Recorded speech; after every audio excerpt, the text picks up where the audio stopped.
Laws of motion. तो देखो generally laws of motion हमारा कैसे स्टार्ट होता है, न्यूटन्स लॉज से ही होता है। ठीक है, अभी तक हम क्या कर रहे थे, एक्सेलरेशन, वेलोसिटी, ये सब चीजें हमने पढ़ ली थी। करेक्ट। अब थोड़ा यस सा हम टाइप्स ऑफ फोर्सेस देखते हैं, फोर्सेस कैसे कैसे हमारे किस तरीके से होते हैं।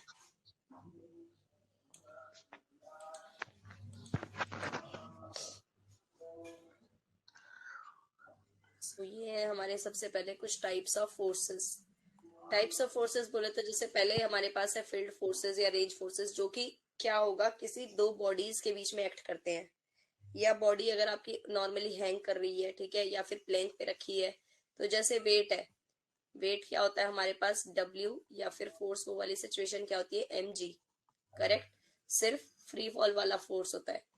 इलेक्ट्रोस्टैटिक फोर्स क्या होता है, जो किसी दो पॉजिटिव चार्जेस के बीच में, जैसे कि पॉजिटिव पॉजिटिव के बीच में हो गया, या पॉजिटिव नेगेटिव के बीच में हो गया, या नेगेटिव नेगेटिव के बीच में हो गया।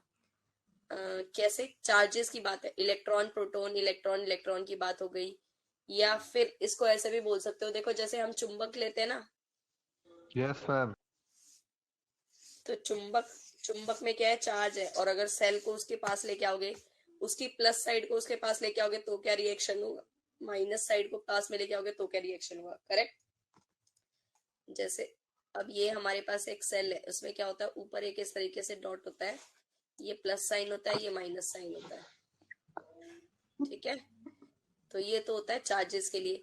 और ग्रेविटेशनल फोर्स क्या होता है, जो कि आपको धरती पर कोई भी चीज ग्रेविटेशनल, अब एक्सलेशन ड्यू टू ग्रेविटी आपकी किधर लग रही है, नीचे की तरफ लगती है। करेक्ट। ये वैसे तो हमारी अर्थ क्या स्फेरिकल है, लेकिन हम हॉरिजॉन्टल अगर लेके चलते हैं तो वही चीज नीचे की तरफ आती है ना, ग्रेविटी उसको यस मैम। खींचती है। ठीक है, तो ये इस तरीके से कुछ फील्ड फोर्सेस है, जो कि मतलब कोई भी ऑब्जेक्ट उसकी रेंज में आ जाएगा तो वहां पे अप्लाई होंगे। ठीक है। एंड देन नेक्स्ट है कुछ आपके पास कांटेक्ट फोर्सेस। अब कांटेक्ट फोर्सेस में आपके बहुत सारे फोर्सेस हो सकते हैं, जैसे कि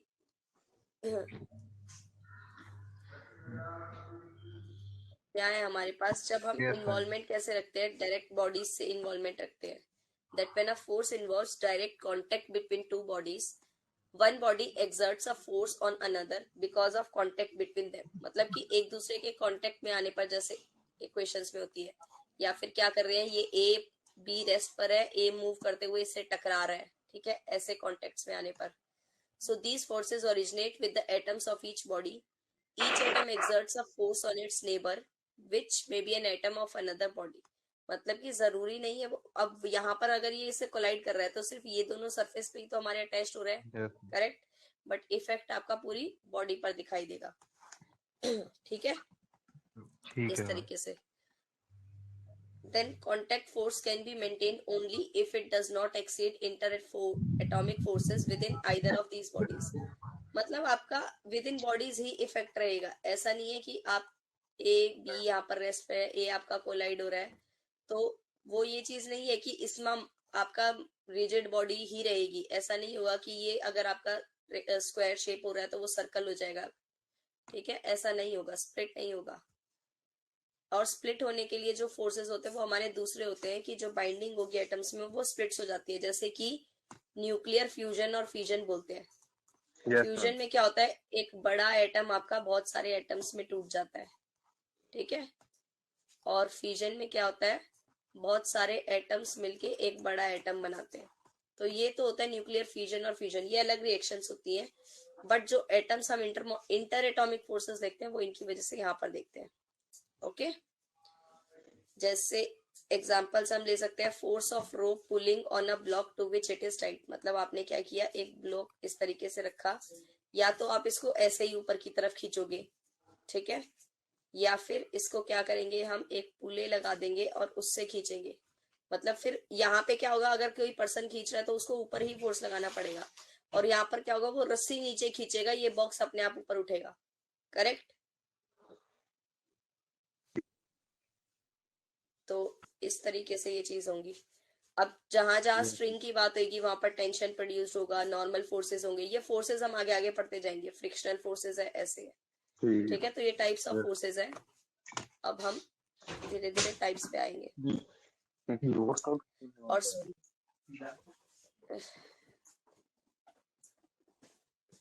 हेलो,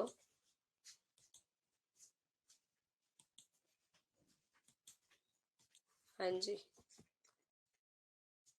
तो जैसे अब तीसरा क्या होगा, अटैचमेंट। जैसे ये स्प्रिंग के केस में होता है, स्प्रिंग में वही हुक्स लॉ वाली सिचुएशन जो हम लेते हैं कि ये अपोजिट फोर्स हमारे पास लगता है, जो के है, एक्स है। अब स्प्रिंग है मान लो इस तरीके से, ठीक है। इसको क्या कर सकते हो, या तो आप एक्सपेंड कर सकते हो ऐसे खींच के दूसरी तरफ से, या उसको प्रेस करके उसको कंप्रेस कर सकते हो इस तरीके से, करेक्ट। सो जो चेंज होगा, अगर ये नॉर्मल लेंथ है एल, अब ये नॉर्मल लेंथ एल तक तो ठीक है, बट जो चेंज आएगा, जो लेंथ में चेंज आ गया वो एक्स आएगा। अब ये एल नॉर्मल लेंथ आपकी यहाँ पर थी, बट जो ये चेंज हुआ है ये कम, ये एक्स, ठीक है। या तो ये एक्सपेंशन वाला हो सकता है, ये कंप्रेशन वाला। अगर हम उसको खींच रहे हैं तो उसको हम बोलते हैं एक्सपेंशन, और अगर हम उसको प्रेस कर रहे हैं तो ये क्या है हमारे पास, कंप्रेशन, कंप्रेस करना, ठीक है, इस तरीके से। सो वहां पर स्प्रिंग की जब भी बात हो जाएगी तो फोर्स लगेगा आपके पास F इक्वल्स टू के एक्स, जहाँ पे के क्या है आपका, दैट इज स्प्रिंग कांस्टेंट। और अगर देखो, अब इसको ये भी देख सकते हो, के है, के की यूनिट क्या होगी, F अपॉन एक्स। तो इसकी एक्स क्या है हमारे पास, लेंथ चेंज है, तो इसकी यूनिट बताओ क्या आनी चाहिए। मैं मतलब नहीं समझा क्या। जैसे के क्या है हमारे पास, स्प्रिंग कांस्टेंट है, ठीक है। हाँ मैम। अब वैसे फोर्स होता है F इक्वल्स टू के एक्स, तो मैंने कहा कि स्प्रिंग कांस्टेंट की यूनिट क्या होगी वो बताओ। K equals to F upon X, X क्या है आपका, लेंथ का कंपोनेंट है, ठीक है और मैम। फोर्स है। तो बताओ, इसकी प्रैक्टिस होती रहेगी ना साथ साथ। मैं मतलब MLT में बताना है क्या, ऐसा बोलते हैं? हाँ, एम एल देखो, कंफ्यूज मत होना, एम एल टी मतलब क्या है, डायमेंशन। हाँ मैम। दोनों बताओ, यूनिट भी बताओ, डायमेंशन भी बताओ।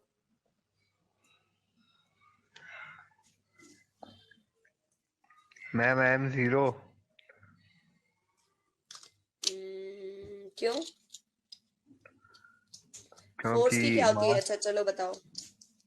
अच्छा अच्छा ठीक है मैम, ठीक है, मतलब M1 हाँ, L1 हाँ, T0। मैम क्योंकि T तो दिया ही नहीं है कहीं। नहीं नहीं नहीं, क्यों कर रहे हो, मास इनटू एक्सेलरेशन, और ये एक्स क्या है, लेंथ। अब हाँ अप्लाई मैम। करो।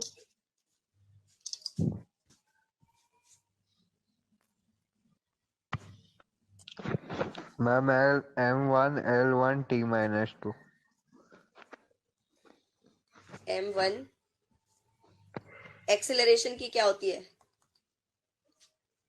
-2 T-2 होती है मैम। वैसे फॉर्मूला क्या होता है एक्सेलरेशन का। M0 L0 T-2। नहीं नहीं, एक्सेलरेशन का फॉर्मूला क्या होता है।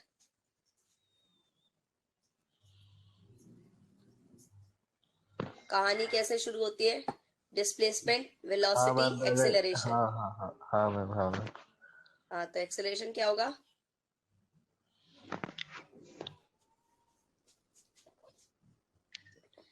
क्या डिस डिस नहीं बता मैम, याद नहीं है मेरे। देखो, कहानी थी डिस्प्लेसमेंट, डिस्टेंस, डिस्प्लेसमेंट। डिस्प्लेसमेंट का टाइम से करोगे तो वेलोसिटी बनेगा, वेलोसिटी का टाइम से करोगे तो एक्सेलरेशन बनेगा, ठीक है। और वेलोसिटी क्या है, डिस्प्लेसमेंट और टाइम, तो टाइम का स्क्वायर बन गया, ठीक है। तो अब इसकी यूनिट कितनी है, एक तो है L1, और ये कितनी है, T-2। ये आपके पास एक्सेलरेशन, तो ये एक्सेलरेशन लिखो, ठीक है। लेकिन ये नीचे L भी तो है, ये कैंसिल हो गया ना, तो ये कितना बना, M1 L0 T-, ये हो गई इसकी डायमेंशन। अब ये ना कभी भी पूछ सकता है, देखो अब ये तो आप इसी में कंफ्यूज हो रहे हो, और मान लो कोई एक नई क्वांटिटी, देखो ऐसे क्वेश्चन आएंगे, क्या बोलेंगे कि आप ना डेंसिटी को ना, डेंसिटी की डायमेंशन बताओ कैसे, फोर्स में, प्रेशर में, कुछ ऐसे ऐसे चीजें दे देंगे वो, टाइम में। Yes ma'am. तो अब इसके लिए आपको फोर्स भी पता होना चाहिए, प्रेशर भी पता होना चाहिए, टाइम तो चलो है ही। रो का फॉर्मूला पता होना चाहिए। तो ये ABC ऐसे बोल देंगे कि वैल्यूज बताओ। ठीक है, तो क्वेश्चंस हर तरीके से आएंगे, इसको ऐसे मत समझो। अभी तो ये जस्ट कहानी, ये तो यहीं पे आप कंफ्यूज हो गए। फिर फोर्स का है, फिर मोमेंटम का है, प्रेशर का है, ठीक है, इंटेंसिटी का है। क्लियर है? तो ये तो हो गई इसकी, ठीक है। अब अगर यूनिट की बात करें तो यूनिट क्या हो जाएगी? फोर्स की यूनिट क्या होती है? न्यूटन। और लेंथ की क्या हो जाएगी? मीटर। तो इसकी आ जाएगी न्यूटन पर मीटर, इस तरीके से। ठीक है मैम। ठीक है, ये हो गई हमारे पास स्प्रिंग कांस्टेंट की। अब उसके बाद अब हम इक्विलिब्रियम पे देखते हैं सिचुएशन क्या होती है। जब कभी भी कोई भी चीज हम बैलेंस करेंगे ना, फ्री बॉडी डायग्राम या कुछ ऐसे बनाएंगे, जब भी हाँ इक्विलिब्रियम मैम। वाली सिचुएशन हमें बोलेगा क्वेश्चन में, तो हमें क्या करना है? सारे फोर्सेस का समीशन जीरो करना है। देखो कैसे? Force which have zero linear resultant and zero turning effect will not cause any change in motion of object to which they are applied, such forces are said to be equilibrium. Forces equilibrium में होने का मतलब क्या है? चाहे आप यहाँ पर फोर्स लग रहे हैं, चाहे इधर लग रहा है, चाहे ऊपर लग रहा है, चाहे नीचे लग रहा है। अब अगर वो इक्विलिब्रियम है तो इन सब फोर्स का समीशन जो होगा वो आपका जीरो होगा। ठीक है इक्विलिब्रियम मैम। में मतलब कि जो जहां पे रखा था वहीं रखा है, उसका कोई इफेक्ट नहीं होगा। ठीक यस है, मैम। ठीक मतलब है। कि net force acting on it is zero. Net force, अब उस नेट फोर्स में जैसे डायरेक्शन अगर हम एक्स की तरफ लेंगे तो ये सारी दोनों प्लस आएंगी, ये माइनस में चली जाएगी, ये प्लस वाई में चली जाएगी, एंड देन ये माइनस वाई में चली जाएगी। करेक्ट? सो इन ठीक है सब का यस। जीरो होगा। अब ऐसे होगा कि एक्स वाला कंपोनेंट हम इक्वेट करेंगे अलग से, वाई वाला इक्वेट करेंगे अलग से। ठीक है, क्योंकि ठीक है। ऐसे तो आप इक्वल नहीं कर सकते कि एक्स और वाई समीशन। या तो आप रिजल्टेंट निकालो उसको रखो, या आप सिंपल एक्स के अलोंग निकालो, वाई के अलोंग निकालो। ठीक है, ठीक है ma'am. So net moment equilibrium का मतलब वही है कि स्टेबल, जहां था वहीं पर है। ठीक है, net moment of all the forces acting on it about an axis is zero. कोई भी एक्सिस पर वो जीरो रहेगा net force. Physically the body at rest is said to be in equilibrium. पहले क्या बोलेंगे कि वो इक्विलिब्रियम में रेस्ट पर है। ठीक है, देन परमानेंटली अगर रेस्ट पर है, जब तक कि उसका ये न्यूटन फर्स्ट लॉ देखो कहीं ना कहीं बता रहा है आपका। थोड़ा सा याद है आपको फर्स्ट लॉ क्या होता था? मैम फर्स्ट लॉ, मैम अभी गूगल से निकाल लेता हूँ। नहीं, गूगल से मत निकालो। मतलब बायजूस वाला पूछ रही थी, याद है या नहीं है? मैम बायजूस में तो पढ़ाया नहीं है। अच्छा, कहाँ से? सीधा थर्मोडायनेमिक्स सही था? मैम सही था। अच्छा, मैम पता तो तो इसमें क्या क्या होता क्या है हो ना, रहा था। हाँ मैम इसी टाइप का था, और इक्विलिब्रियम चल रहा था, केमिकल इक्विलिब्रियम केमिस्ट्री में। अच्छा, मतलब इक्विलिब्रियम क्या होता है ना, स्टेबिलिटी होती है कि केमिकली वो स्टेबल है। ठीक है। अब केमिकल इक्विलिब्रियम है तो मतलब केमिकली जो जो भी उसमें क्या कहते हैं कंपोनेंट्स डलेंगे वो इक्विलिब्रियम में आ जाएंगे। ठीक है, ऐसे ही यहाँ पर क्या है, इक्विलिब्रियम में होने का मतलब क्या है? जब तक देखो, अगर कोई बॉल रखी है, ठीक है, जैसे बच्चों की बॉल रखी है, अगर वो एक जगह रखी है तो वो रखी है ना, लेकिन अगर हम उसको थोड़ा सा भी टच करेंगे तो वो मूव कर जाएगी। Yes ma'am. Hello, hello, hello. Yes ma'am. एक बार रीजॉइन करो, ये पीछे से एकदम बहुत वो हो गया था। अब ठीक है मैम। हाँ अभी ठीक है, पता नहीं एकदम ऐसा मेरी ही वॉइस बैक आ रही थी शायद। ठीक है अच्छा, मैम। हाँ ठीक है। तो इसका मतलब क्या है? अगर बॉडी कोई रेस्ट पे है, अब जैसे मान लो कि गाड़ी है, गाड़ी अगर खड़ी है तो खड़ी है, जब तक हाँ आप उस पे नहीं उसको चलाओगे वो वहीं खड़ी रहेगी। करेक्ट? या उसको कोई बाहर से पुश नहीं करेगा तब तक खड़ी रहेगी। मतलब कुछ ना कुछ, अगर आप किसी भी ऑब्जेक्ट को नहीं छेड़ रहे हो तो वो अपने वहीं पर रेस्ट पर ही रहेगा। Yes ma'am. राइट? सो इस तरीके से यही इक्विलिब्रियम पे है, मेन सिचुएशन ही ये है कि if a body is at rest just for a moment, अगर कुछ मोमेंट के लिए है तो वो इक्विलिब्रियम नहीं है। मतलब कि जैसे आपने बोला कि मैंने गाड़ी चलाई और उसके बाद मैंने एक स्टॉप लिया आधे घंटे का, फिर उसके बाद मैं वापस चला गया, तो हम उस टाइम पे बोल सकते हैं कि थोड़े से टाइम के लिए वो इक्विलिब्रियम में थी, बट पूरा जो मोशन है वो इक्विलिब्रियम नहीं हुआ। ठीक है, पूरा ठीक है। मोशन इक्विलिब्रियम कब होगा? जब वो क्या है, परमानेंटली रेस्ट पर है, अनलेस कोई उस पर एक्सटर्नल फोर्स अप्लाइड नहीं होता। क्लियर? इस तरीके से। एंड फॉर एग्जाम्पल, अब जैसे हम एक बॉल ऊपर की तरफ फेंक रहे हैं, सो हाईएस्ट पॉइंट पे क्या होता है, वो एक टाइम के लिए रुकती है, जो हम कर रहे थे ना, फ्री फॉल मोशन कर रहे थे, फिर यहाँ पर आप क्या कर रहे थे, फाइनल वाला जीरो ले रहे थे जब, राइट? एक बार ये आई, फिर दोबारा टप्पा खा के ऊपर गई, फिर नीचे आई। सो इस पर हम क्या कर रहे थे, फाइनल वेलोसिटी जीरो ले रहे थे और इनिशियल वेलोसिटी कुछ होल्ड कर रहे थे, करेक्ट? Yes so ma'am. इस टाइम पे क्या होता है, ये मोमेंटरली बहुत ही मिली सेकेंड्स के लिए कुछ स्टॉप होती है। तो उस स्टॉप का मतलब, जैसे अब अपनी पूरी जर्नी में आपने आधे घंटे का 1 घंटे का स्टॉप लिया, तो उसको आप ये नहीं बोल सकते हो कि ये इक्विलिब्रियम पे है, करेक्ट? वो बस ये बोल यस सकते हैं कि मैम। रेस्ट मोशन में आ गया, स्टॉप हो गई। ठीक है, सो नेट फोर्स क्या होगा, equal to its weight acting downwards, due to that force only it moves downward. अगर सारा फोर्स आपका नीचे लग रहा है, तो इसका मतलब फोर्स जो वही लगेगा जो कि सिर्फ नीचे लगेगा, जो कि वेट वाली सिचुएशन होती है। ठीक है, यही तो चीज है ना, मोमेंटरली स्टॉप कर रहा है लेकिन फोर्स उसका वापस नीचे लग रहा है, तभी तो वो नीचे मूव कर रहा है। वेट लग रहा है ना यहाँ पर, mg, yes ma'am. Correct, gravity की वजह से। तो इस तरीके से अब एक नया कंसेप्ट आता है, देखो आपके पास ना सिस्टम आएंगे पूरे, यस मैम। उसमें हमें कैसे कैसे अलग, कैसे कैसे ट्रीट करना है, वो फ्री बॉडी डायग्राम हम उसको बोलते हैं।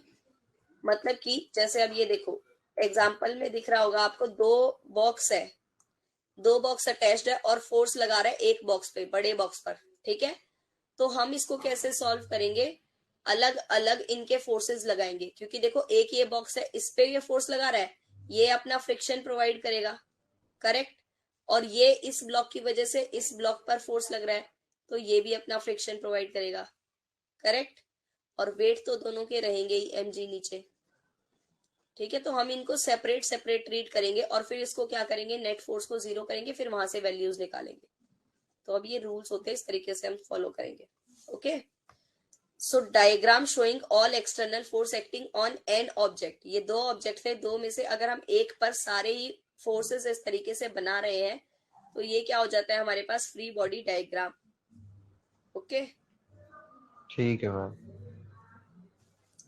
so in a specific problem first we are required to choose a body and then we find the number of forces। अब forces देखेंगे, इस इन्होंने तो क्या दिया, सिर्फ ये वाली चीज दी है, राइट? कि यस सिर्फ मैम। अप्लाइड फोर्स है, लेकिन अब हमें देखना है कि फोर्स लग रहा है फ्रिक्शन, या तो ऐसा हो सकता है कि स्मूथ सरफेस है, स्मूथ सरफेस होने का मतलब क्या, उसमें कोई रुकावट नहीं है, सो फ्रिक्शन हाँ नहीं मैम। लगेगा। बट हाँ अगर मैम। सरफेस बोलेगा तो वहां पर फ्रिक्शन लगेगा, अपोज करता है ना, जैसे अगर हम चल रहे हैं तो चलने में हमें रोकता है, या हम दौड़ रहे हैं एकदम हमें रुकना हो तो फ्रिक्शन हेल्प करता है, यस मैम। करेक्ट? तो इस तरीके से, सबसे पहले हमें एक बॉडी चूज करके उस पर सारे फोर्सेस देखेंगे कैसे लगेगा। रिजल्टिंग डायग्राम जो हमारे पास जैसे ये बनेगा, ये फ्री बॉडी डायग्राम है, ये फ्री बॉडी डायग्राम है, बट ये क्या है, सिस्टम का अप्लाइड है, कि ये पूरा सिस्टम है और फोर्स हम इस तरीके से लगा रहे हैं। ठीक है, तो हमने क्या किया, इसको ब्रेक कर दिया दो फ्री बॉडी डायग्राम में, ये फर्स्ट के लिए कैपिटल एम के लिए और ये स्मॉल एम के लिए, करेक्ट? इस तरीके से। यही चीज बोल रहा है, if two bodies of mass have in contact, अब ये कांटेक्ट में है क्योंकि ये जुड़े हुए हैं, तो दोनों के लिए सेपरेशन, जो फोर्स अब जो यहाँ पर लग रहा है वो फोर्स एग्जैक्ट यहाँ पर ही लगेगा, यस लेकिन इसके ऊपर नेट फोर्स कितना लगेगा वो हम आगे जैसे सॉल्व करेंगे फर्दर। ठीक है भाई, एक बार सब मिक्स हो जाएगा नहीं तो।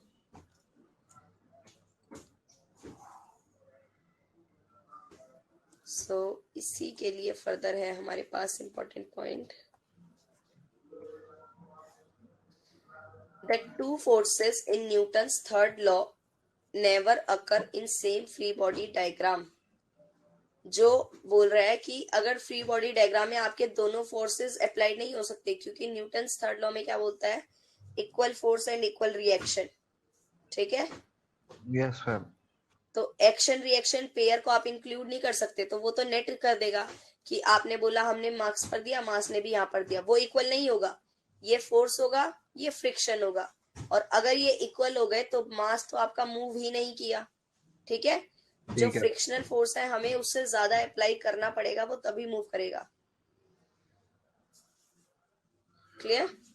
Yes sir. देन उसके बाद हम देखते हैं न्यूटन्स, अब यही लॉज वगैरह हम पढ़ते हैं, first law, second law, third law, अब इनको थोड़ा डिटेल में पढ़ते हैं। अभी तक हम ओवरव्यू कर रहे थे।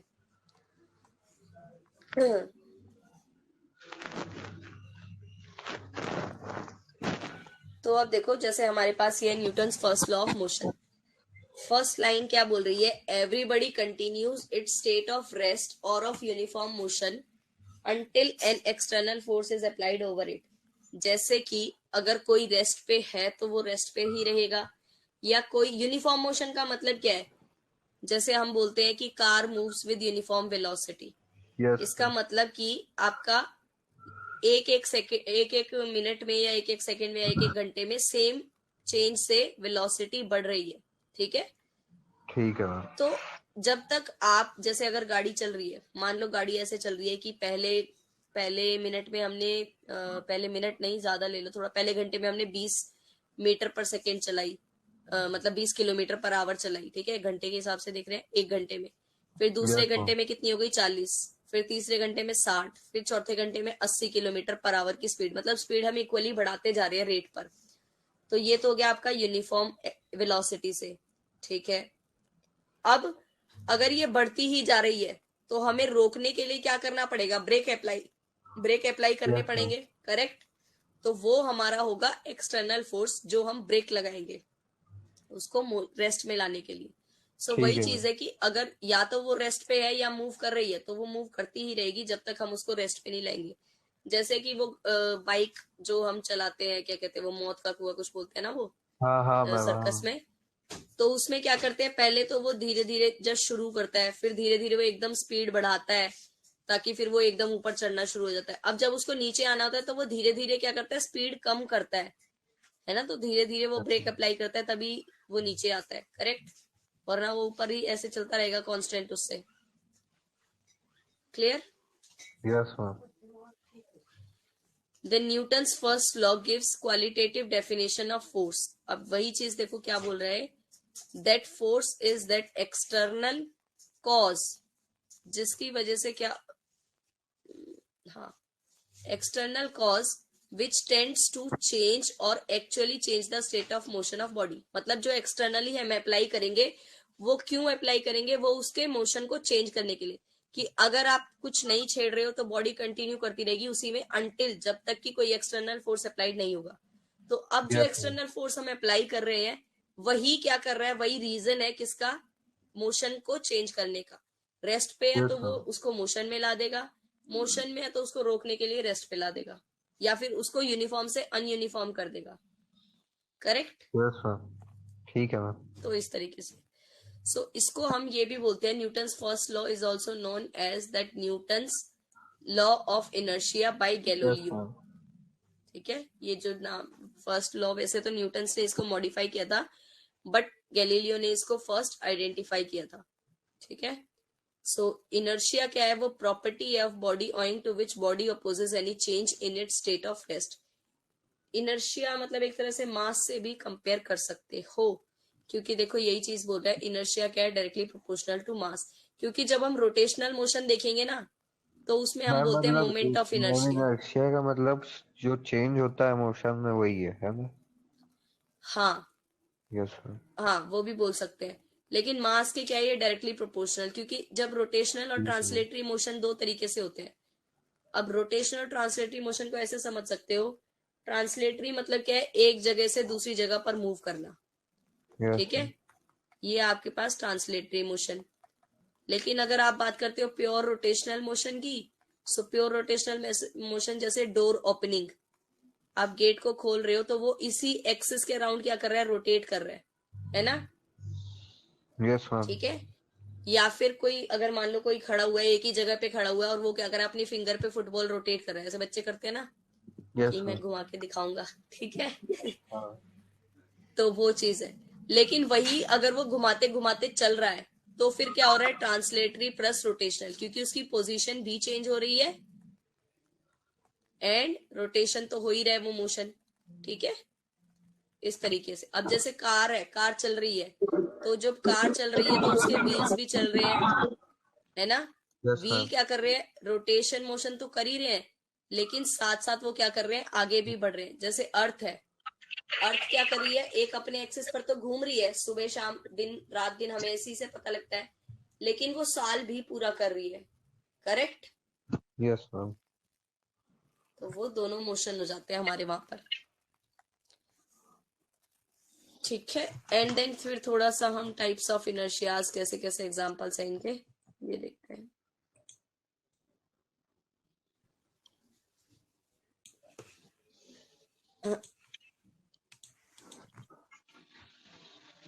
आज जस्ट वैसे इंट्रो ले रहे हैं, ठीक है, ये चीज समझ लो, फिर कल थोड़ा और डिटेल में करेंगे, ओके। ठीक है मैम। और वैसे कब है टेस्ट तुम्हारा, 20 को है ना शायद। हाँ मैम, 3 दिन बाद। ठीक। हम्म। ठीक है, चलो। Types of inertia. Inertia of rest, inertia of rest मतलब जो मोशन है वो कैसा है आपका, रेस्ट पर ही है, ठीक यस है। सर। वो मतलब कि रेस्ट से चेंज नहीं कर सकता खुद। ये आपके पास inertia of rest is the inability of body to change its state of rest by itself, ठीक है। खुद चेंज नहीं करेगा जब तक कि उस पर एक्सटर्नल फोर्स अप्लाइड नहीं होगा। सो एग्जाम्पल क्या है रेस्ट के, जैसे पर्सन स्टैंडिंग इन अ बस fall backwards when the bus suddenly start moving. अब क्या होता है, उसको फोर्स अप्लाइड होता है ना, कि आगे बस जा रही है लेकिन हमें पीछे की तरफ धक्का लगता है, यस। करेक्ट। तो ये क्यों लग रहा है, अगर बस रुकी हुई है तो आप खड़े हो तो कोई दिक्कत नहीं है, खड़े रहो, कोई फोर्स नहीं लगेगा, है ना, जब तक कि कोई धक्का मुक्की नहीं करेगा, ठीक है। लेकिन जैसे बस चलेगी तो फिर वो फोर्स आपको क्या करेगा, वो मोशन वाला फोर्स होगा। और जैसे लीव्स और fruits from tree fall just at instant when we shake the tree. अब अगर आप शेक नहीं कर रहे हो तो वो क्या है, वो एज इट इज लटका रहेगा। बट जैसे जैसे क्या होता है, खुद भी टूट के गिरते हैं, वो उनका रीजन क्या होता है, जब तक उनका वेट वो होल्ड कर रही है टहनी, है ना, यस तो मैम। तब तक तो वो करते हैं, वे धीरे धीरे नीचे नीचे लटकने लग जाते हैं क्योंकि वेट हैवी हो जाता है।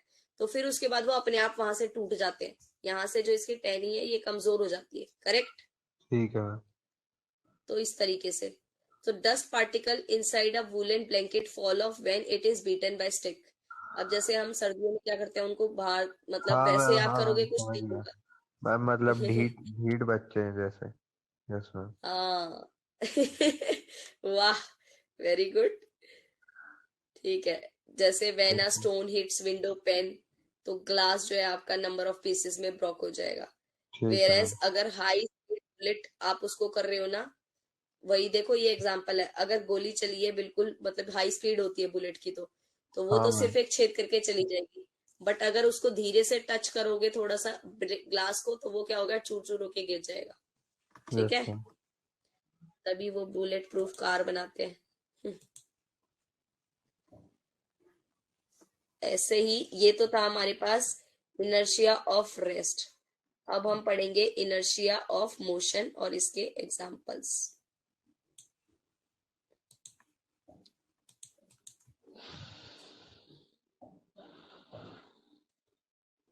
ठीक है। So inertia of motion is the inability of body to change its state of motion by itself. अब यस मैम। वही चीज है, रेस्ट में भी वही था, लेकिन इसमें क्या है, जो मोशन चल रहा है तो वो चल रहा है, रेस्ट में वो रेस्ट पे था तो वो रेस्ट पे था। अब जैसे कि ये चीज एग्जांपल्स क्या है, man getting down of moving बस और ट्रेन फॉल्स फॉरवर्ड। उतरते वक्त धक्का लगता है ना जैसे अपने को, ठीक है। वो चीज बोल रहे हैं कि वो उसको अपने आप नहीं कर पाता है, उतरते वक्त उसको वो फील होता है कि नहीं, अच्छा कई कई दिनों तक, जैसे अगर आप लंबा सफर कर रहे हो तो आपको तब भी लगता है कि मैं वैसे ही झूले झूल रहा हूँ। ठीक है। Yes ma'am. Before taking a long jump an athlete run for some distance. Yes क्योंकि मैम। अगर वो एकदम जंप करेंगे तो एकदम में आपका मोशन नहीं आ पाएगा, लेकिन अगर थोड़ा सा भाग रहे हो तो वो क्या करते हैं, जंप आपकी जो मीटर की जंप है वो थोड़ी सी बढ़ जाती है यस ना। मैम। यस तो मैम। मोशन में है तो, और ऐसा नहीं है कि जंप करने के बाद वो बिल्कुल खड़े हो जाते हैं, जंप करने के बाद भी उनको थोड़ा सा भागना पड़ता है। हाँ मैम, करेक्ट। गिर भी जाते हैं जैसे मैम, हाँ रेस, समझ गया हाँ मैम। गिर भी जाते हैं वही बैलेंस करने के लिए। ठीक है। अब जैसे ball thrown upwards in a running train continue to move along with the train, क्योंकि क्या होता है, मोशन जैसे ट्रेन को खुद ही, पहले जो बॉल है अब वो आपके हाथ में, आपने क्या किया पहले विंडो के बाहर रखी, तो उसको भी ऑलरेडी वेलोसिटी तो मिल ही रही है। तो अगर आप उसको सीधा भी फेंकोगे ना तो ऐसा नहीं है कि वो वहीं रुक जाएगी, वो टेढ़े ही पाथ फॉलो करेगी, क्योंकि उसका ऑलरेडी ही एंगल पर उसका प्रोजेक्शन होगा। ठीक है मैम। ओके, इस यस तरीके से। और डायरेक्शन की बात करें तो डायरेक्शन चेंज करने की, जैसे car suddenly takes a bend, passengers are thrown in outward direction. जैसे अगर लेफ्ट को टर्न लेता है तो हमें राइट को फील लगता है, राइट को लेता है तो हमें लेफ्ट को फील होता है ना। Yes ma'am. इस तरीके से। A body release from balloon rising up continues to move in the direction of balloon.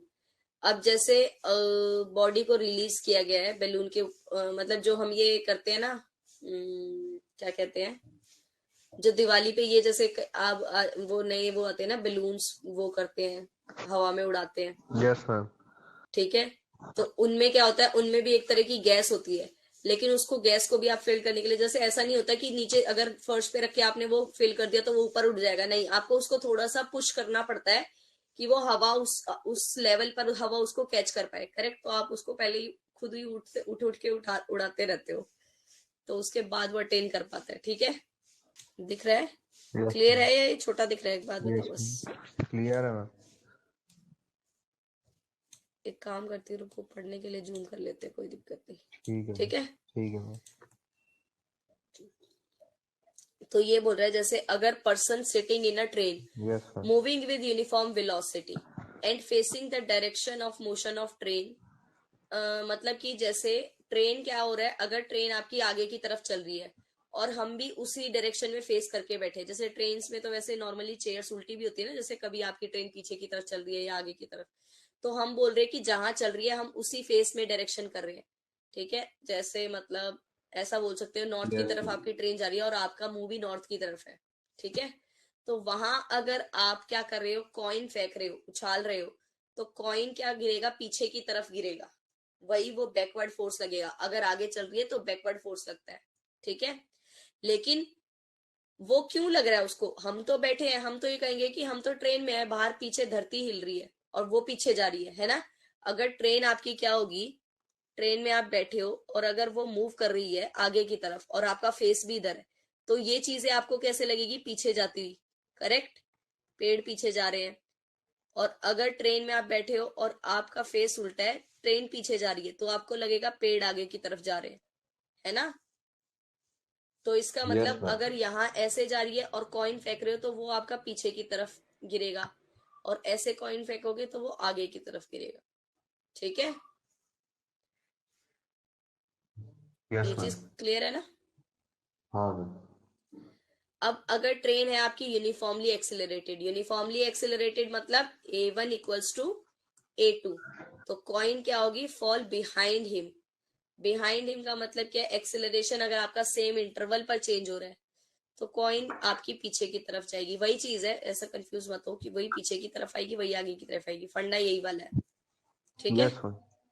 और अगर ये रिटार्डेड, रिटार्डेड का मतलब क्या है, स्पीड कम हो रही है। ठीक है। Yes ma'am. स्पीड कम हो रही है तो उल्टा डायरेक्शन हो जाएगा, क्योंकि एक्सेलरेशन क्या हो गया, ये प्लस में जा रहा है। अब रिटार्डेड होने का मतलब क्या है, नेगेटिव एक्सेलरेशन की तरफ चल रही है ना, तो फिर वो उल्टा हो जाएगा। ठीक है। तो हमें ये ठीक है मैम। मोशन देखना होगा। अगर मोशन के साथ ही हम जा रहे हैं तो हमें पीछे की तरफ धक्का लगेगा, और अगर मोशन आपका रुक रहा है, स्पीड में थी और एकदम रुक रहा है, तो उसमें फिर आपका उल्टा हो जाएगा। ठीक है। होती है ना ये चीज, ब्रेक लगती है एकदम तो आप आगे की तरफ झुकते हो, तभी तो सीट बेल्ट लगाई होती है ना, ताकि एकदम आगे की तरफ ना झुके बंदा। करेक्ट। अगर उसे पीछे ही जाना तो पीछे के लिए सीट बेल्ट थोड़ी होती है, वो तो सीट बेल्ट इसीलिए लगाई है ताकि एकदम ब्रेक लगाएं तो वो एकदम आगे की तरफ ना जाए, थोड़ी सेफ्टी रहे। क्लियर है। Yes ma'am. ओके। सो ये तो है इसकी कॉमन एप्लीकेशंस। एंड देन जैसे कि ये अब आपके पास एक एग्जांपल, फिश को हमने क्या किया है, स्प्रिंग से सस्पेंड किया है, मतलब उसको लटकाया हुआ है इसे हुक से। सो रीडिंग कितनी दिखाएगा उसमें, अब ये वेट की रीडिंग तो दिखाएगा फोर्स, करेक्ट, कि कितना वेट है इसका। Yes ma'am. Okay. And free body diagram for fish कैसे हो जाएगा कि वेट इसका अपर नीचे की तरफ लग रहा है और जो इसकी मेजरमेंट्स है वो इसकी ऊपर की तरफ दिखा रहे हैं, ठीक है। तो मैग्नीट्यूड कैसे आ जाएगा, तो यही चीज बताई हुई है।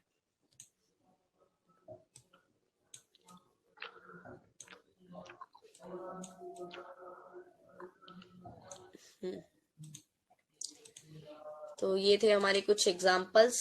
एंड देन अब हम करते हैं Newton second law of motion. First law में बस यही चीज है, एक जनरल डेफिनेशन ही है कि वो रेस्ट पे है तो रेस्ट पे ही रहेगी इक्विलिब्रियम में, अनटिल कोई उस पर फोर्स अप्लाइड नहीं होगा, ठीक है। ठीक है मैम। देन सेकेंड लॉ क्या बोलता है, F is equal to dp by dt, मतलब चेंज इन मोमेंटम।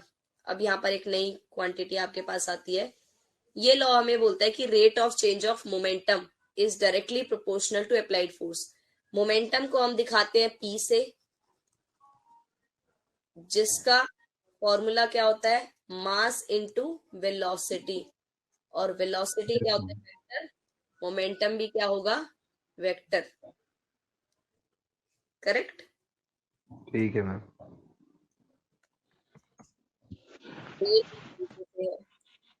देन अब F क्या है, dt बाई dt, मतलब कि rate of change of momentum. अब देखो कहीं यस भी नीचे dt आता है ना तो उसको हम रेट बोलते हैं, और यस अगर मैम। नीचे कहीं लेंथ आएगी, मान लो dx की टर्म्स में बोलोगे तो उसको बोलोगे ग्रेडियंट। तो ये वर्डिंग्स में आपकी ये लैंग्वेज में यही यूज होता है, rate of change of momentum. तो जहां रेट आ गया ऑलरेडी डीपी बाई dt वाली बात हो गई, ठीक है। तो चेंज इन मोमेंटम वो अप्लाइड फोर्स दिखाएगा। अब ये देखो कैसे हम ये चीज कर भी सकते हैं। फोर्स क्या होता है, मास इनटू एक्सेलरेशन। एक्सेलरेशन क्या होता है, वेलोसिटी अपॉन टाइम, करेक्ट। ये चीज क्लियर है। हेलो, हेलो अरमा, ईशांत, हाँ आवाज आ रही है। हाँ मैम। अच्छा, तो तुम्हारी आवाज नहीं आ रही थी ना। ये ठीक है, एक्सेलरेशन वेलोसिटी अपॉन टाइम हो गया, और ये मास इनटू वेलोसिटी क्या होता है हमारे पास, मोमेंटम। तो ये बन गया ना ठीक है। Force momentum upon time. तो इसी तरीके से ये एक्सेलरेशन क्या है, rate of change of velocity. That's why हम ये क्या लगा रहे हैं, मोमेंटम चेंज और टाइम, बस इस तरीके से, ठीक है। सो अगर डेल्टा यस टी क्या है, काफी छोटा है, तो फोर्स आपका फिर इसी तरीके से जाएगा डी टी डेल टी, वही चीज है, ओके। ये है हमारे पास सेकेंड लॉ की बात। अब हम इसको और चीज देखते हैं कैसे कैसे। अब ये क्या कहना चाहते हैं, अगर आपका ये बोल रहा है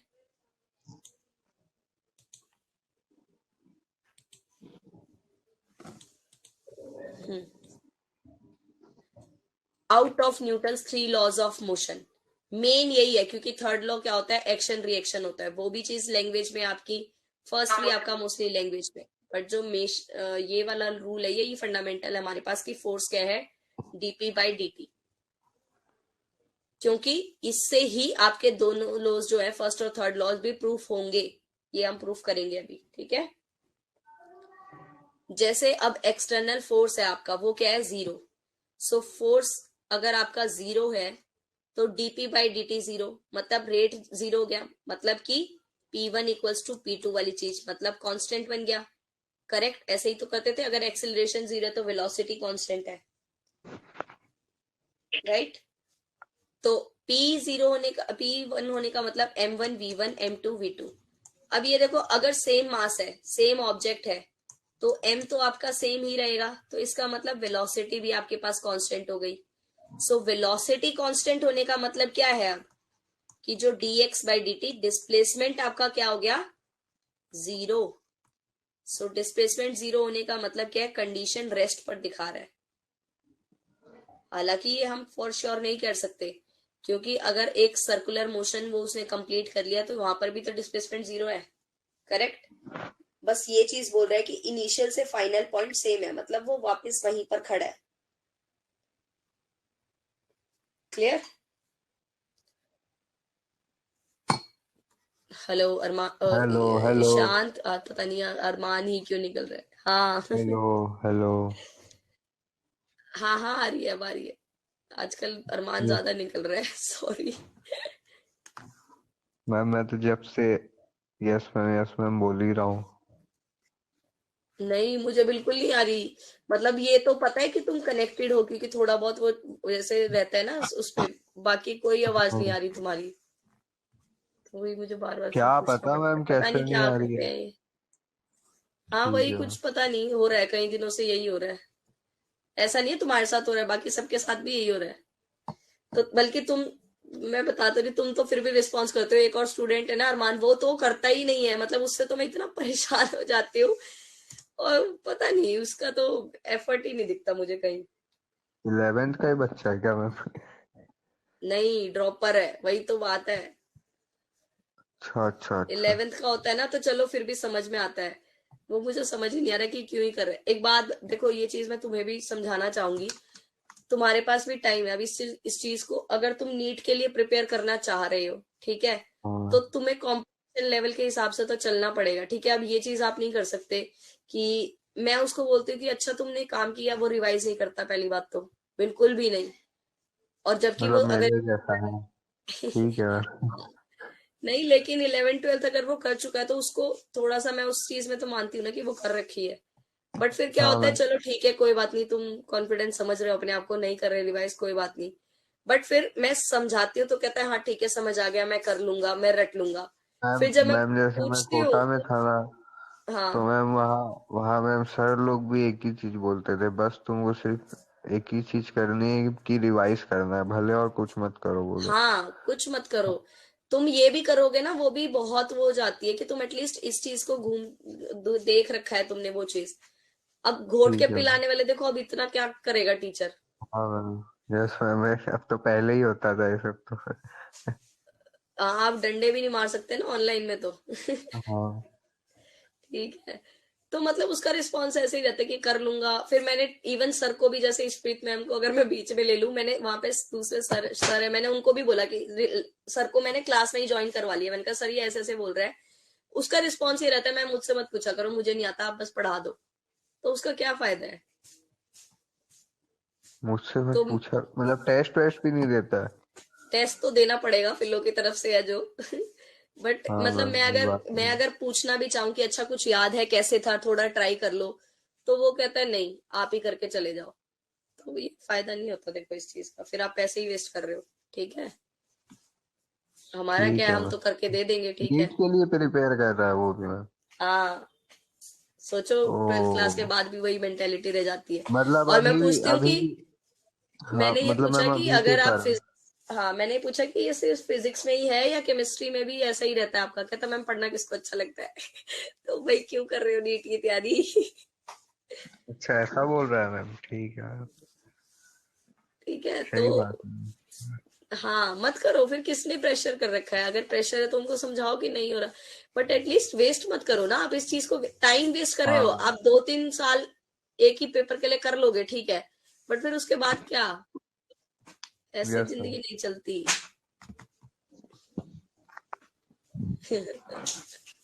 ठीक है। मैंने तो सीरियस हो। Yes ma'am. हाँ, तभी तो मेरा अरमान ज्यादा गुस्से में आता है। क्योंकि मोस्टली ऐसा होता है, वो रिस्पॉन्स नहीं, उसका मुझे पता है उसको सुनाई दे रहा है, बट फिर भी वो रिस्पॉन्स नहीं करता। और कभी देखो, टीचर इतना बेवकूफ नहीं होता, उसको पता होता है। मैं अगर कुछ चीज उससे पूछती हूँ ना, तो क्लास से बाहर हो जाता है, क्योंकि वो क्रोम में सर्च करके देख रहा होता है कि क्या चाहिए। तुम भी 1 2 बार करते हो, बट तुम बोल देते हो कि मैं करके आता हूँ, तो मैं बोलती हूँ मत करो, कोई दिक्कत नहीं, मैं बता दूंगी। ठीक है। Yes ma'am.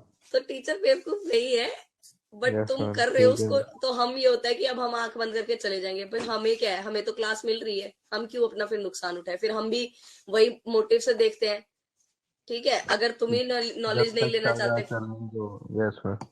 हाँ, वो नहीं चलता ना ऐसे। अब यस देखो मैम। आपको ऑप्शंस है, ठीक है। मुझे आप ये बोलते हो ना जब जिस दिन की मैम अच्छा एक बार ये रिवाइज करवा दो, मुझे अच्छा लगता है कि हाँ ठीक है किया है, चलो अब रिवाइज वाली बात हो जाती है। अब जैसे तुमने उस चैप्टर के लिए बोला, ठीक है, तो मैंने वही कहा एक बार पहले उसका गो थ्रू कर लो, ताकि फिर क्या होगा, तुम्हारा भी रिस्पॉन्स अच्छा आएगा, है ना। तो वही चीज होती है कि टेस्ट रिस्पॉन्स आता है तो फिर हमारी फ्लो फ्लो में और भी चीजें निकल के आएंगी, नई नई चीजें भी आएंगी हर बार।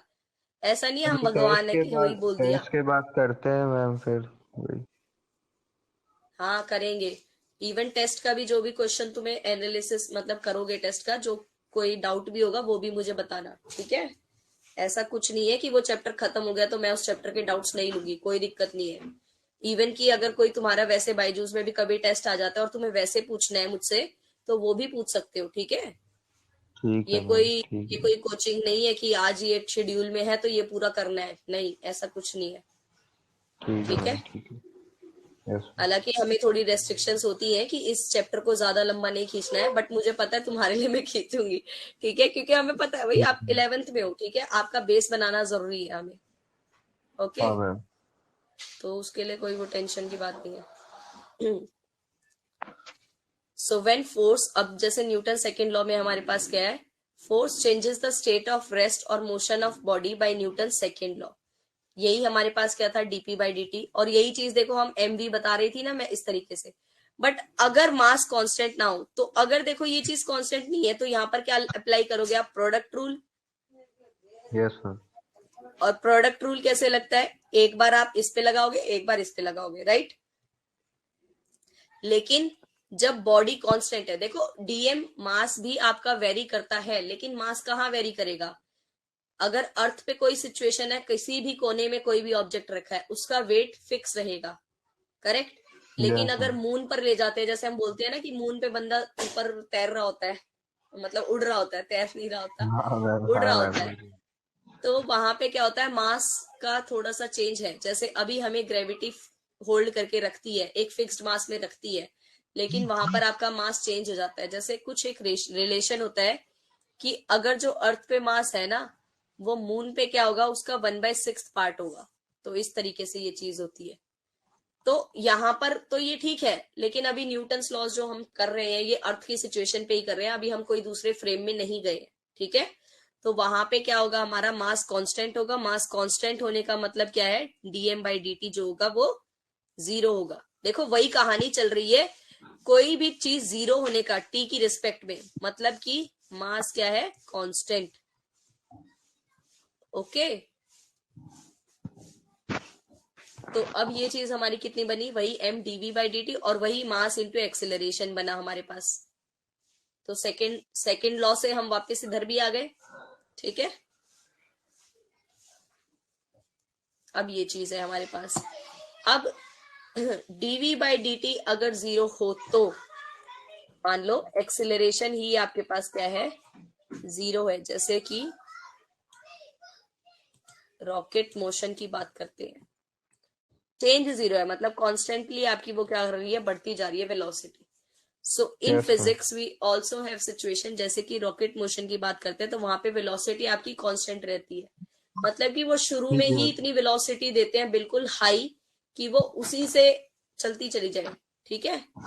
तो वहां पे आपकी ये क्या सिचुएशन बन जाएगी, यहाँ पे डीवी बाई डी टू 0 हो जाएगा, तो मास, तो ये क्या होता है, अब देखो वही रॉकेट मोशन क्या है, ये अर्थ से बाहर निकलने की तैयारी है, करेक्ट, अर्थ से यस मैम। एस्केप हो रहा है, एस्केप हो रहा है, यस ठीक है ना।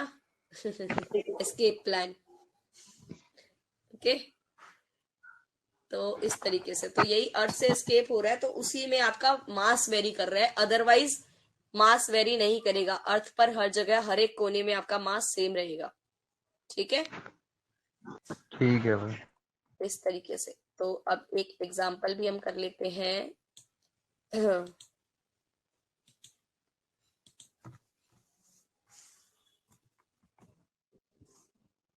ये है हमारे पास क्वेश्चन, विजिबल है ना।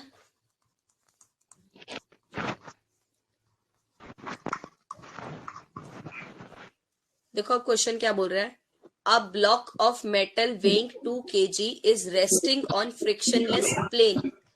फ्रिक्शनलेस प्लेन की मतलब जो हमारे पास ये ब्लॉक है 2 kg, अब इस पे कोई भी फ्रिक्शन नहीं लग रहा है, रेस्ट में है, मतलब कि वेलोसिटी इनिशियल क्या है, 0 है, ठीक है। Now it is struck by jet releasing water. अब इसको हमने क्या कर दिया है, जेट के साथ जोड़ दिया है, जो कि वाटर रिलीज कर रहा है किस रेट पर, एट रेट 1 किलोग्राम पर सेकेंड। और अब देखो अगर हम इसकी डायरेक्शन डायमेंशंस यूनिट्स की भी बात करें तो यूनिट्स क्या है, ये मास अपॉन टाइम, ठीक है, एट रेट। अब रेट क्या है, ये वेलोसिटी, दैट इज 5 मीटर पर सेकेंड। इनिशियली तो वो रेस्ट पे था, उसके बाद उसमें ये चीज आ गई, तो इनिशियली एक्सेलरेशन क्या होगी, ठीक है। अब ये रेट का मतलब क्या है कि एक टाइम पे वो 1 किलोग्राम की स्पीड से वो पानी छोड़ रहा है, करेक्ट। Yes sir.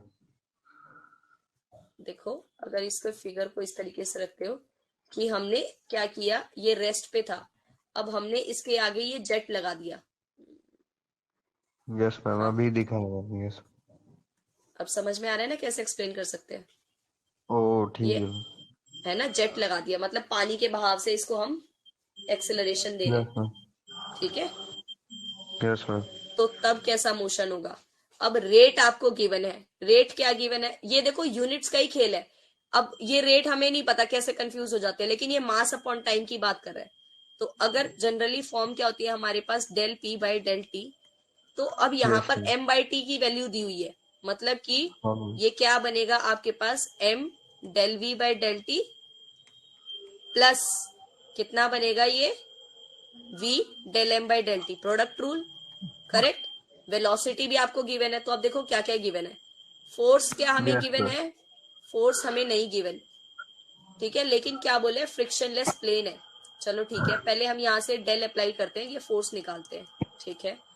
तो ये m आपको कितना गिवन है, 2 किलोग्राम गिवन है।